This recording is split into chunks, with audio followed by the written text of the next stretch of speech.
Good morning, heart and soul. Pardon me. Good morning. This Sunday, as we do throughout June, very specifically for the past few years, we're celebrating pride. And sometimes I want to thank Ron for the prayer, because I join you in gratitude. But sometimes I weep around the work that we still have to do and the pain and suffering that is still present for us.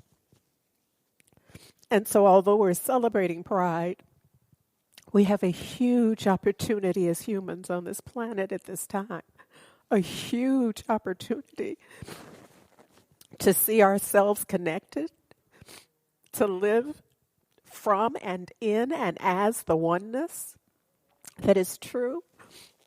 And I'm grateful for the distance that we've come. I truly am. I don't know if it looks like it, but I truly am grateful for the distance that we've come, the journey we've taken, and the way that we have stood for each other. And something about this reminds me of Juneteenth. And while I'm grateful that there is a holiday, but I don't quite know where to file that. I really don't. Because what it represents is the injustice. Oppressed people somehow find something to celebrate in life. Because there's a boot on the neck. And so if you can just twist your head a little bit, there's something to celebrate. If you can look up, there's something to celebrate. And so we celebrate, and I'm not taking that away. But I wouldn't want us to get so busy and involved in the celebration that we miss the purpose for the celebration, that we forget that there's a calling on each and every one of our lives. Forgive me.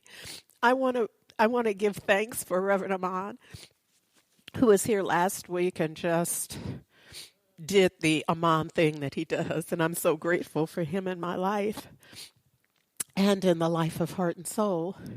And right now, I want to back me up, Pam, please. I'm kind of in altered consciousness here because I want to remind you that the week before that, I had no idea this was happening.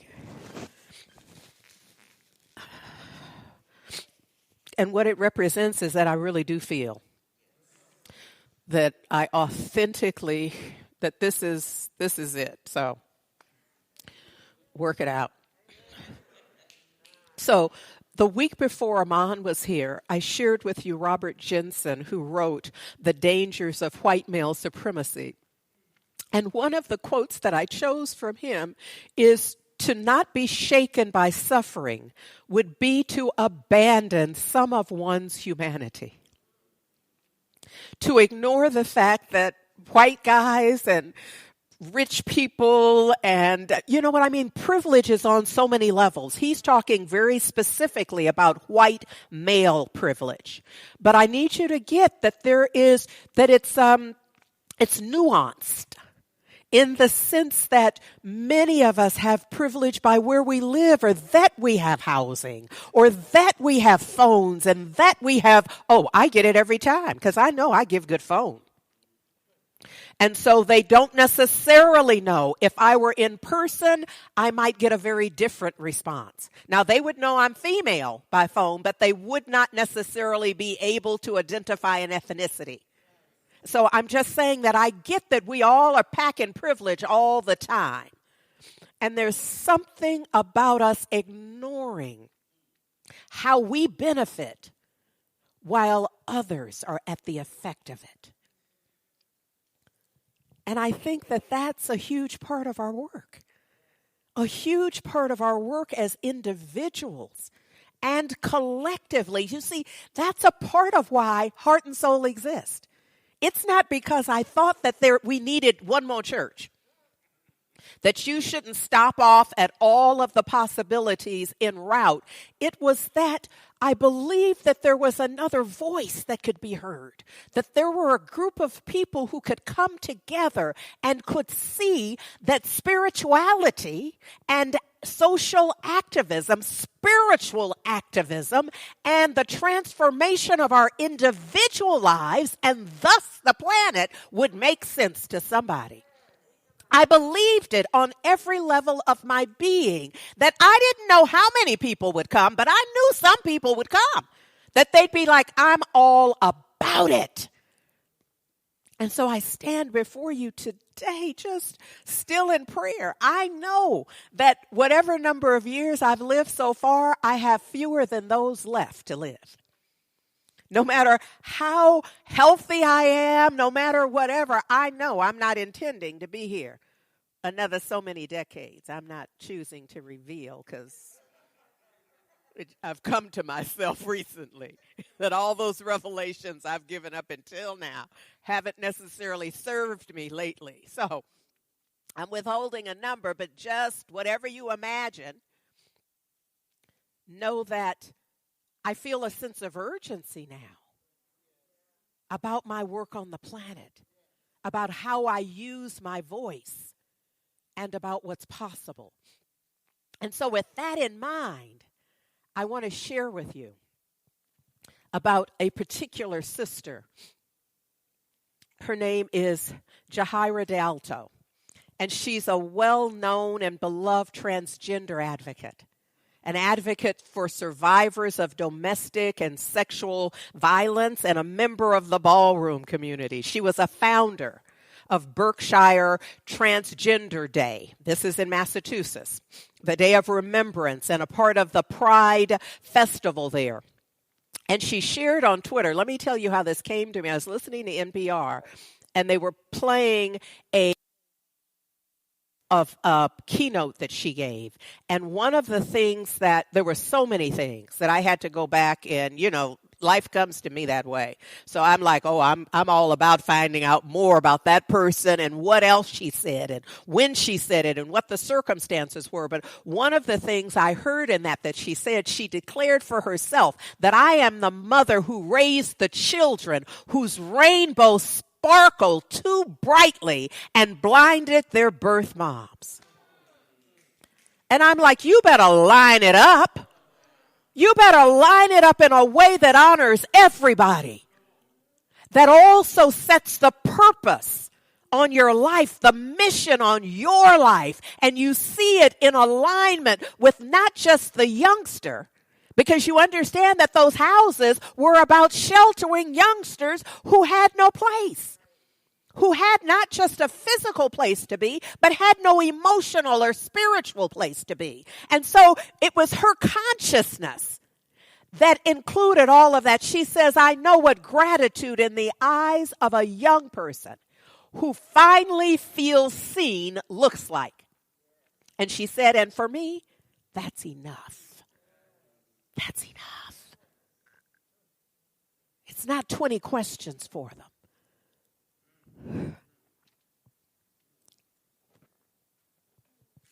So look, while y'all are working on that, I want to tell you some more about her. She identifies as a person of color, a woman, a person with a disability, and a woman who arrived at womanhood by way of a transgender journey.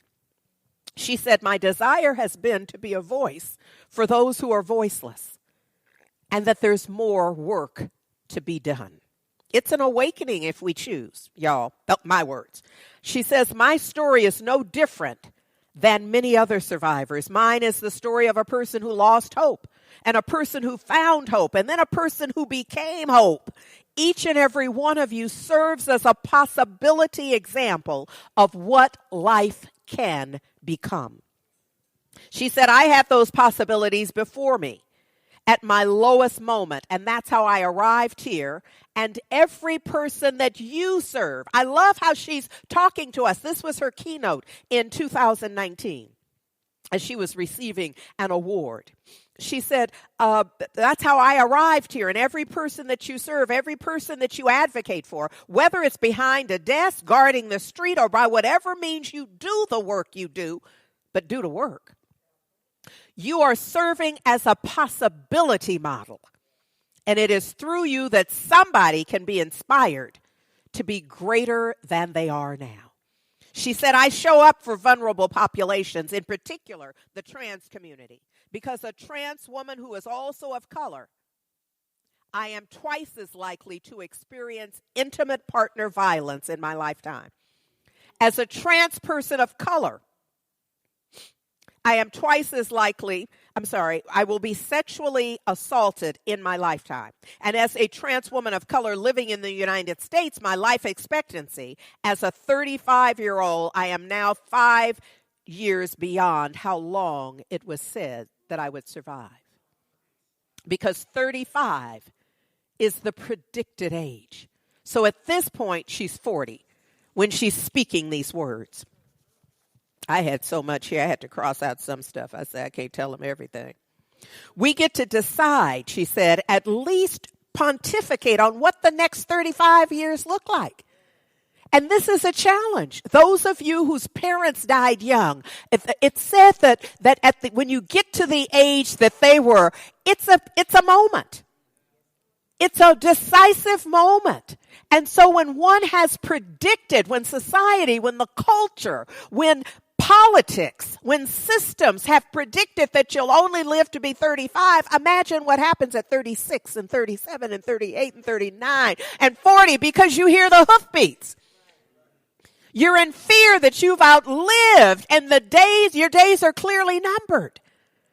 It's as if it's coming for you. Are you understanding how this shows up? She says, so we have to either decide or at least begin to pontificate, begin to design for ourselves what it will look like for us as survivors, for us as providers, for us as advocates. She says, this is the real conversation because we're not merely rolling along for this ride. We get to be active participants in this thing.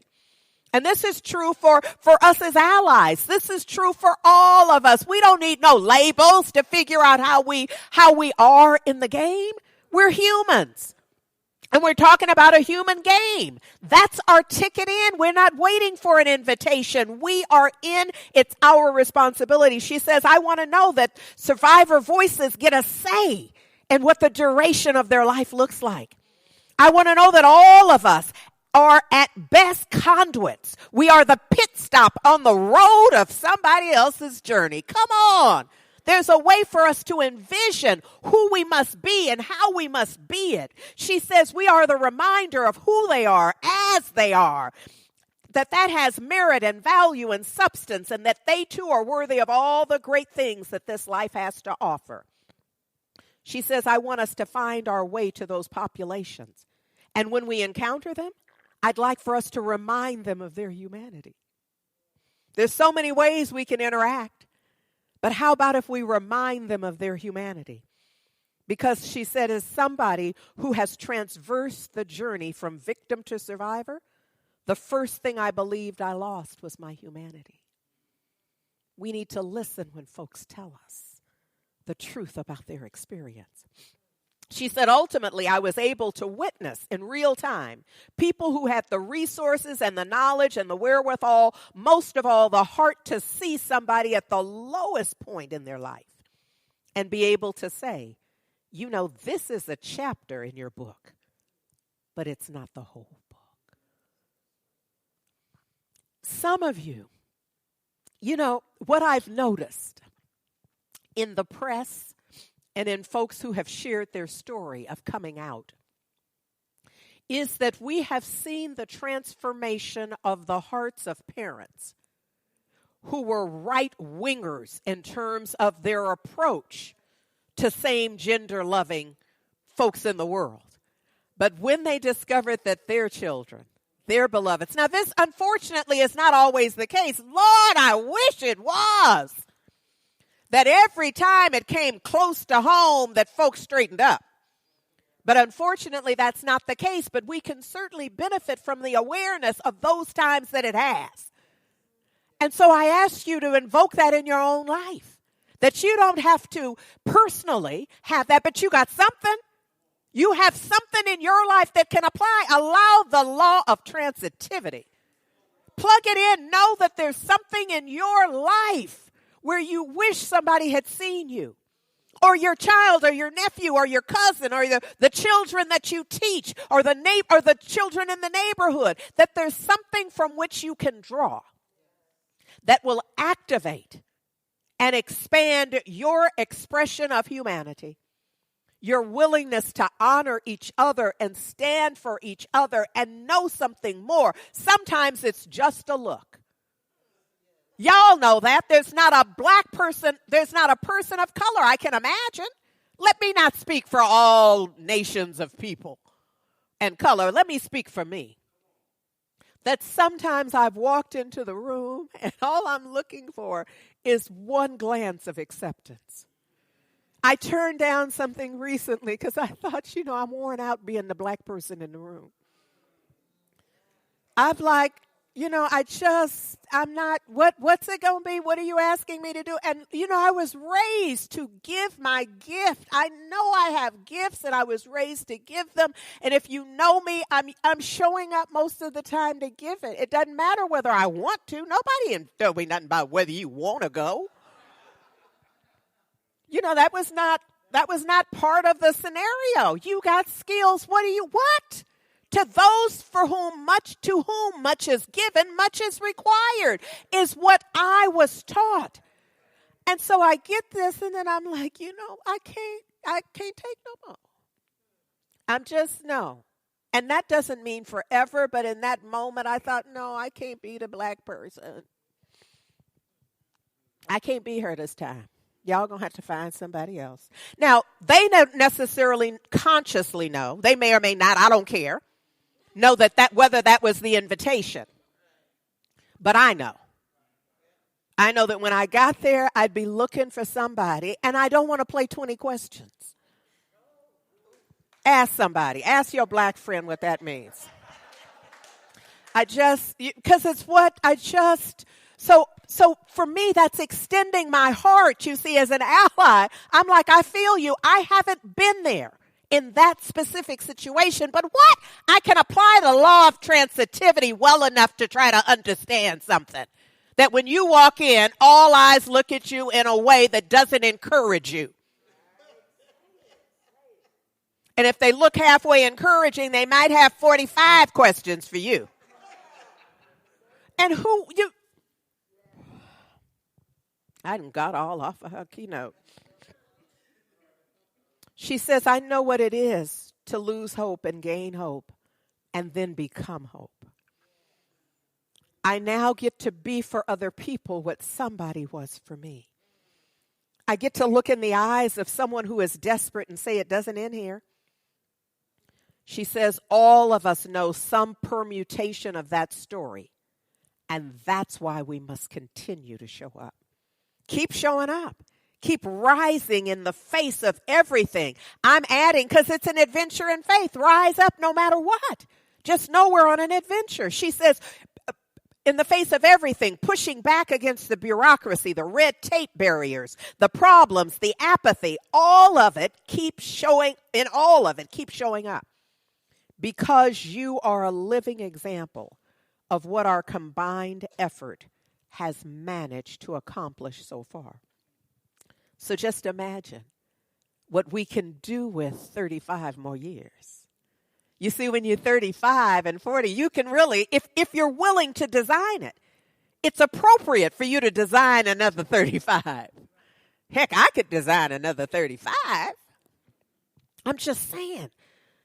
But you don't do that when you are so oppressed that the feeling is nobody wants you to have another 35. I got to talk to you and keep it real. So look, y'all. Let me bring it current. What I was reading from was when Jahira received a special recognition award and she was delivering the keynote address at the Massachusetts Office of Victim Assistance in 2019. What's true is that she was killed last month.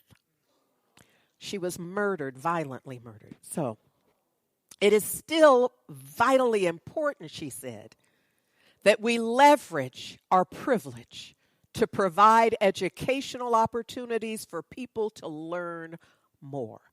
She said education is our greatest weapon against ignorance.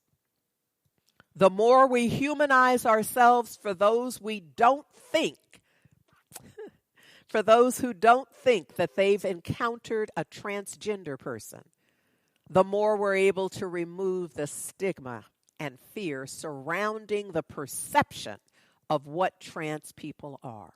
She ultimately said that once you've met her, you can no longer say you've never met a trans person. And her intention was to represent humanity, represent love, represent the divinity so completely that, well, let me just say it the way I see it, that everyone would be transformed in her presence. So in her work, her advocacy work, working with the youngsters, they'd be transformed. But also working in systems, that they'd be transformed. And we can all do that. We know models from which we can draw. We know that this is true and possible. So look, this is about us coming together. It's about right now. And now is the time to believe who you are. Gina Breedlove says, and marry your soul with your will, because we are the ones who will heal. I know we wish it was somebody else and we'd just be invited to the after party. But that's not how this is working. Now is the time to believe who you are on every level and remember that only love is real.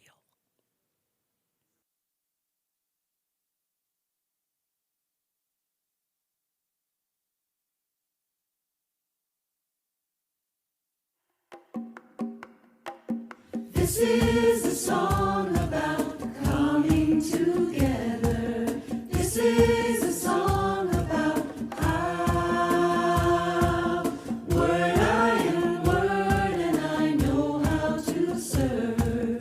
This is a song about now. Somebody told us to love one another. Quiet the mind and be still. Now is the time to believe who you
That was a song written by our beloved Gina Breedlove. And part of the lyric that I just want to remind you that you heard, she sings, or she wrote in terms of writing the lyrics, this is a song about healing the healers. This has been a talk about healing the healers. We're the healers. Opening hearts with a sound, changing the world with all of our hands, together, standing our ground. That's our call to action. That's it. That's a drop mic moment. I got a little more to talk to you about, so I can't do that just yet. But the intention here is that I want you to, watch this video later. Replay that part of the song, sing along, get a good sense of that there's a calling on each of our lives to make a difference. And we'll each be able to make a difference in a different way. Some of y'all can bring the children into your homes. Others can send money. Others can provide food. Others can support shelters. Others can support legislation. You can sign petitions. You can march. You can do all of the things. The key is that there's something for each of us. And I want to remind you, a couple of weeks ago, I brought you this quote that you cannot wait until life isn't hard anymore before you decide to be happy. So this is not, I know you're going to do it when you work stuff out. I know you're going to do it when you have some more money. I know you're going to do it when you have more time because you have a vision for volunteering and doing, I'm saying there's something right now with the 15 minutes you have, with the 20 minutes you have, with the 5 minutes that you have. There's something that you can do. I know you're planning on volunteering for months at a time, but we can't wait for you to get there. We're going to need your 15 minutes right now. We're going to need your little 30-minute segments. We're going to need you to begin, as Sister Jahira said, begin pontificating about what could happen. We're going to call it visioning. Begin seeing beyond the problem to how would we be if? How will we be when? What would happen? Look here, Ernest Holmes says this. He says that the storehouse of nature is filled with infinite good, awaiting the touch of our awakened thought to spring forth into the manifestation of our lives. You better write something, Ernest Holmes. He said, but the awakening must be on our part, not on the side of life. We're not waiting on life to change before we begin to claim the allness of our being. We must shift. He says we stand at the gateway of limitless opportunity in the eternal and changeless now. That's where the power is. Now is the day in which to begin new life. That's how we lift ourselves up and we lift others up.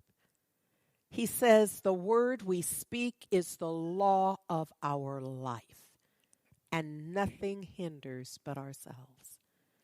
Now, look, don't get stuck on that. This is what happens in classes. I hope I'm not projecting on you, but let me just clarify.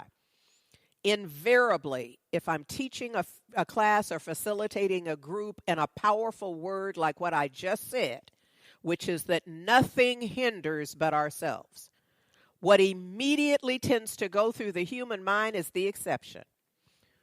Rev, what about when, how about the people who, often in places you've never visited and can't spell?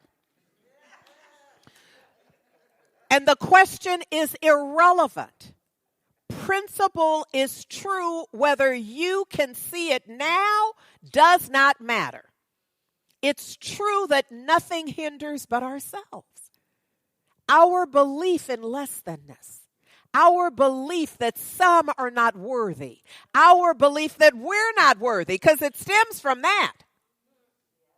Our belief, it is done unto us as we believe. He says we have, through ignorance of our real nature, misunderstood the power of our word, and I'm going to add and said stupid stuff.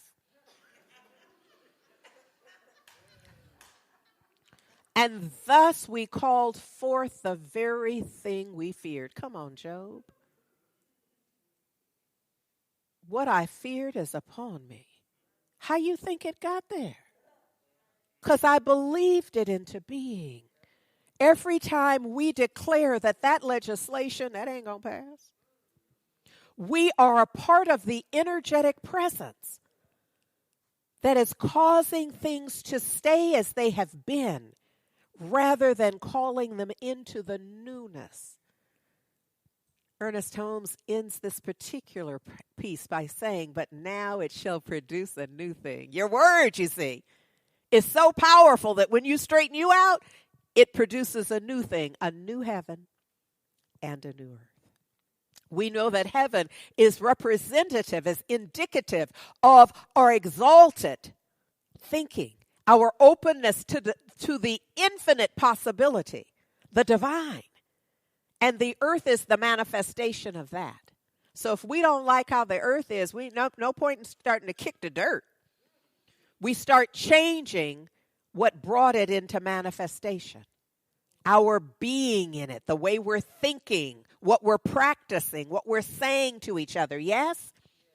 That's what he's talking about. I wanted to bring you in Scripture 1 John, the 4th chapter. The 8th verse begins, and this is in the Aramaic in English. Because God is love, and everyone who does not love does not know God. You know what? That's the only part I'm reading. Because that really says it. That really speaks to how Jahira, in her work, was so successful. Why she was giving the keynote, which was honoring her for her work and her presence, the transformation in her life, is because whether she ever called or said the word God, you see, God don't care. Besides that, it wasn't called God anyhow. You know, there are so many words in all of the languages of the world that are a way to honor the divine. You often hear me say the living one, the strong one, or source, or the mighty I am presence, whatever. But here's the thing, there's a vibration. There's a vibration, and it really doesn't matter what letters you string together. Are they at the vibration of the divine? Is there a connecting cord in that? What? Because in 1 John 4, it says, because God is love. And everybody who does not love does not know God. So that's our work, is to know the divine. To be in relationship with the divine in a way that y'all know each other on a first name basis. Y'all got nicknames for each other. Don't you know that in a relationship that's close? Invariably, there's a little nickname. There's a pet name. There's a little something you call them.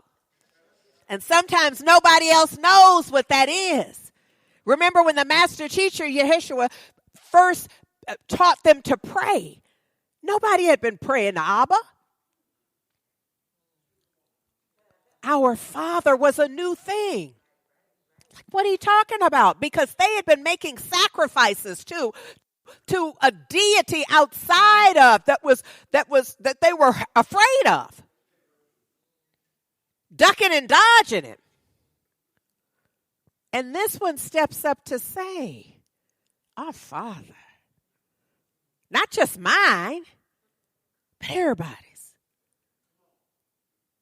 Because he understood that God is love.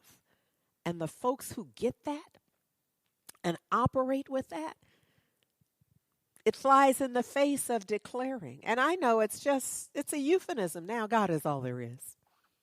Without any respect to God or anything happening, the power of our word, and this is bringing that more deeply.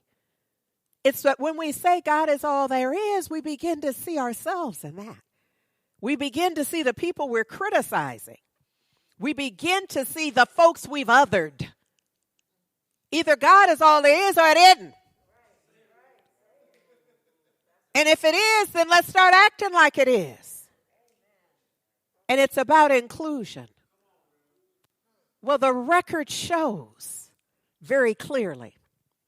I found this that a friend of Jahira's, a member of the ballroom community in which she participated, said that through Jahira's work, she saved hundreds of lives and inspired many others to do the work. This is how change happens. By the light shining from one person to another. Come on, y'all, shine the light. Just expose the truth of your being. You see, if God is all there is, then you got some God to shine on this. Because that would include you. So this shining the light is real. He said, ultimately illuminating the world. My only wish is that her light wasn't dimmed so soon. And just energetically, I get that a lot of us feel the same. But the truth is that it was. And so there's something about the torch having been passed. There's something about who is next in the relay then. So hers was dimmed, which simply means she passed it on. But it's lit and blazing. And my question to you is, who will take it now? Who is willing to stand as a healer? Not to try to do what she did and exactly the way she did it. Do it the way you do it. But bring the healing. Why? Because we're getting closer. We're getting closer. And that's important for us to know. The lyric of the next song says, when I close my eyes, I hear the voices crying out. Hurry, we don't have much time. Hold on for the healing, family. All voices are needed to speak up and to listen, to act on intention. Hey, we got work to do. I bring to you now the healers.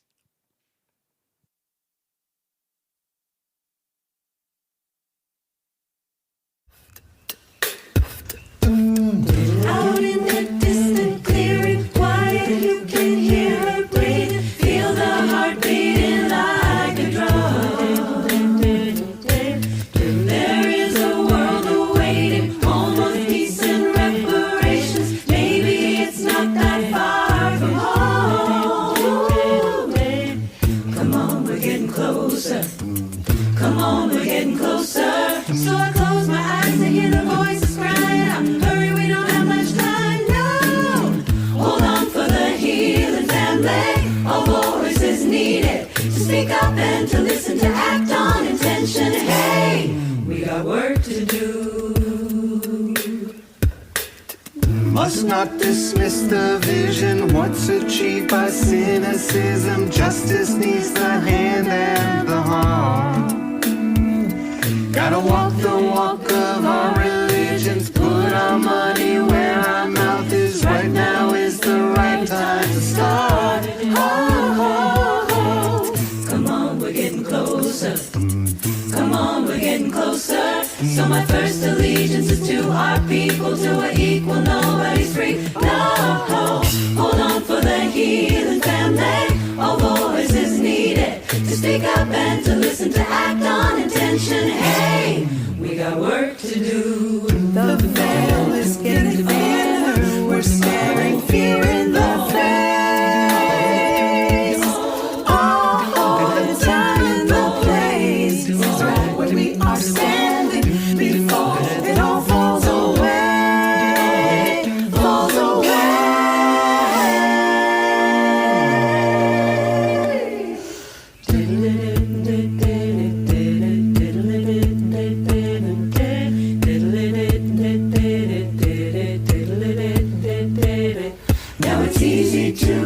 disillusion, weighed down by the mind pollution, custom-tailored headlines and hate. But we're hardwired for evolution if we envision a future inclusive of all we can make it. Come on, we're getting closer. Come on, we're getting closer. Come on, we're getting, come on, we're getting, come on, we're getting. Hold on for the healing family. All voices needed to speak up and to listen, to act on intention. Hey, we got work to do. Hold on for the healing family. All voices needed to speak up and to listen, to act on intention. Hey, we got work to do. Hold on for the healing family. All voices needed to speak up and to listen, to act on intention. Hey, we got work to do. Shout out to Lisa Forkish, who arranged the both of the selections that WeSing performed for us. She is the originator of WeSing, which is that choral group that we heard in that iteration of it. And she arranged both the Healer by Gina Breedlove and The Healing by Emily Elbert. And I just want to remind you of this notion in the lyric that justice needs the hand and the heart. That we must bring it. That there's something for us to be and to do in order to have a world that works for all. And so in an attitude of gratitude for all that has been provided us, the breath that we took upon awaking this morning, not counting all the breaths that preceded that kept us while we slept. I'm not even talking about all of that. I'm just simply starting from the moment of conscious awareness this morning. That we drew in breath and we exhaled it, which means that we are alive. And for every moment that we're alive, there is a calling on each and every life.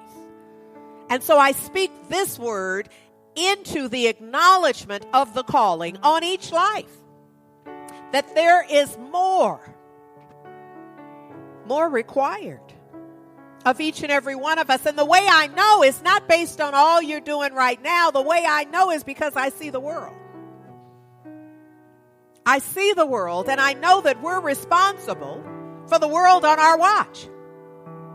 And so I speak this word, the word of God, the word of the divine, the word of the living one, the word of the strong one, the word of the I am presence as given to me to know and to know that I know that this we can do. This we can do. This is ours to be, to do, and to call forth a world that works for all.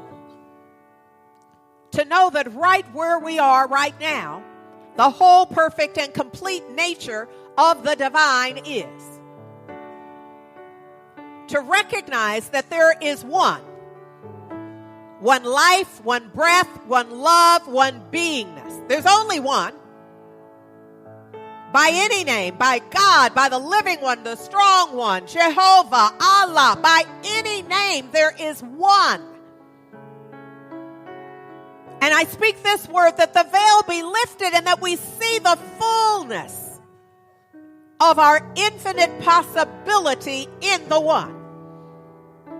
We are as thou art.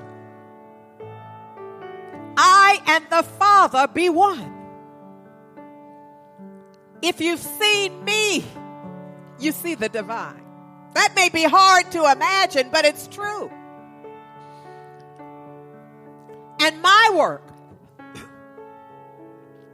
not just now, but always and in all ways,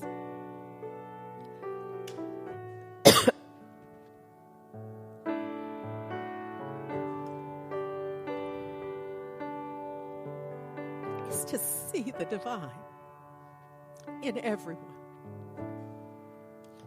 Not according to whether I like them, whether they're doing what I think they ought to be doing, whether they're going where I think they ought to go, and when I think that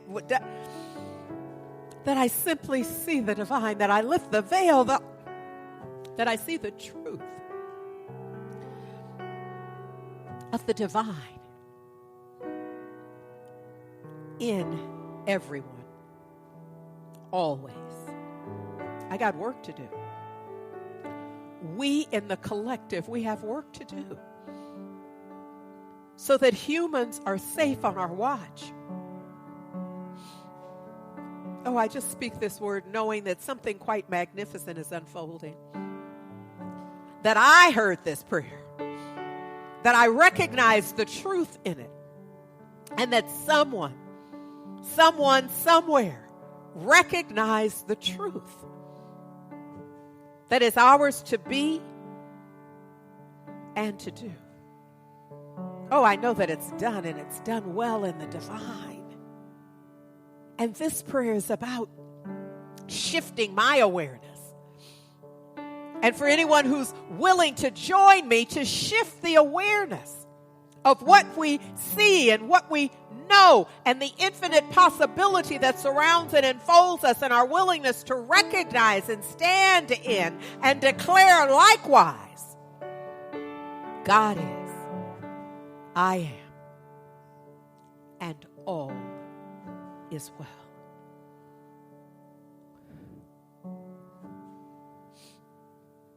And that it's on us to breathe life into that truth. To have that be our experience. God is. I am. We are. Each and every one of us is. And all is well in God. So it must be well in me. And what is true for me is simply true. It's not true because I'm me. It's true. And I have lifted the veil of ignorance and doubt and fear. And I see it now. God is. I am. And all is well. And for that I'm grateful. And so I just let it be. I let it be. Releasing this word into the absolute perfect activity of law. I accept that it's so, now and forevermore. Ashe. Amen. And so it is. Love matters.